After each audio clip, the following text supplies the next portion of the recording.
Poor Little Black Fellow by Langston Hughes. 4.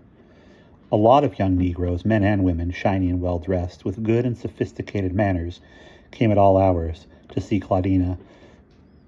Arnie and the Pembertons would meet them in the hall. They were a little too well-dressed to suit the Pembertons. They came, with white people among them too, very pretty French girls, and they were terribly lively and gay and didn't seem dependent on anybody. Their music floated out of the windows on the summer night.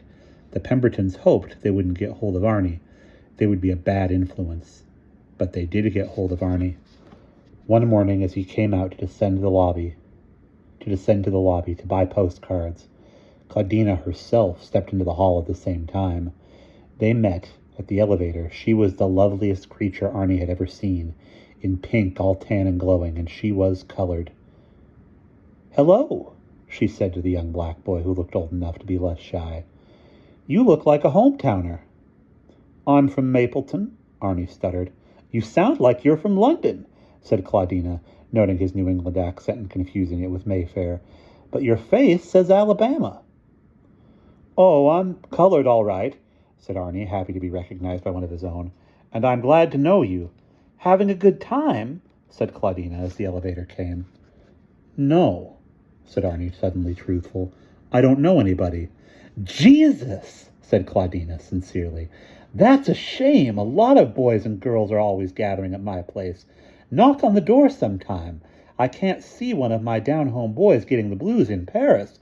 Some of the fellows in my band'll take you around a bit, maybe. They'll know all the holes and corners. Come in later." "Thanks awfully," said Arnie. Claudina left him, half-dazed, in the lobby. He saw her get into her car at the curb, saw the chauffeur tip his hat, and then drive away. For the first time in his life, Arnie was really happy. Somebody had offered him something without charity, without condensation, without prayer, without distance, and without being nice.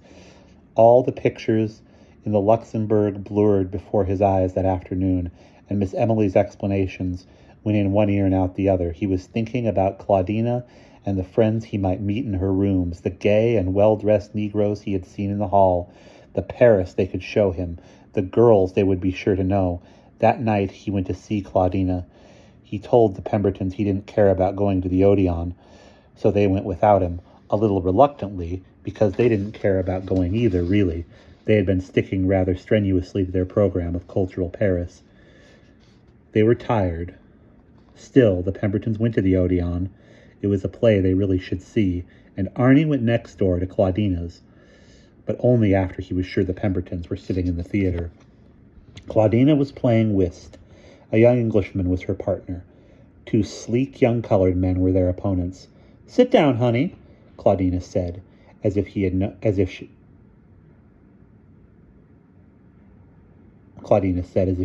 Arnie for years. "You can take a hand in a minute.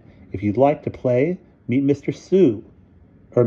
So, and so, and so," she introduced him to the group. "It's kind of early yet. Most of our gang are at work. The theaters aren't out. Marie, bring him a drink," and the French maid poured a cocktail. A knock, and a rather portly brown-skinned woman, beautifully dressed, entered. "Hello! Who's holding all the trump cards? Glad to meet you, Mr. Arnie. From Boston, you say? My old stomping ground. Do you know the Roundtrees there?" "No," Arnie said. "Well, I used to study at the conservatory and knew all the big shots," the brown-skinned woman went on. "Did you just come over? Tourist, eh? Well, what's new in the States now? I haven't been home for 3 years, don't intend to go soon. The color line's a little too much for me.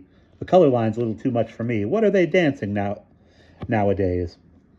You must have brought a few of the latest steps with you. Can you do the Lindy Hop?" "No," said Arnie. "Well, I'm going to see," said the brown-skinned lady. She put a record on the Victrola and took Arnie in her arms.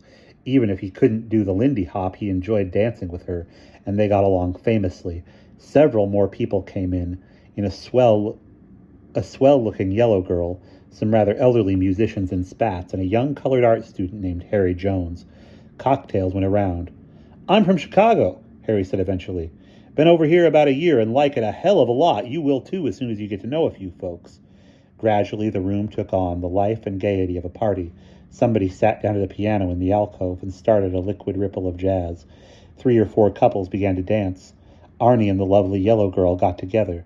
They danced a long time, then they drank cocktails. Arnie forgot about the clock. It was long after midnight.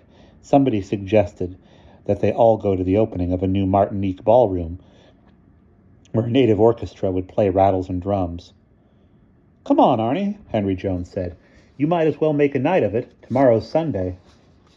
"I start rehearsals tomorrow," Claudina said, "so I can't go, but listen here," she warned. "Don't you all take Arnie out of here and lose him. Some of these little French girls are liable to put him in their pockets, crazy as they are about chocolate."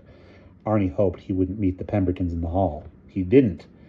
They were long since in bed, and when Arnie came in at dawn, his head was swimming with the grandest night he'd ever known.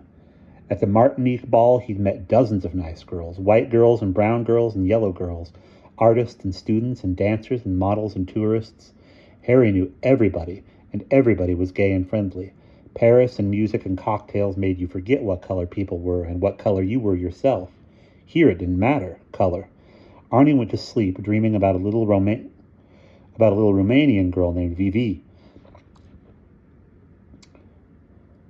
Harry said she was a music student, but Arnie didn't care what she was.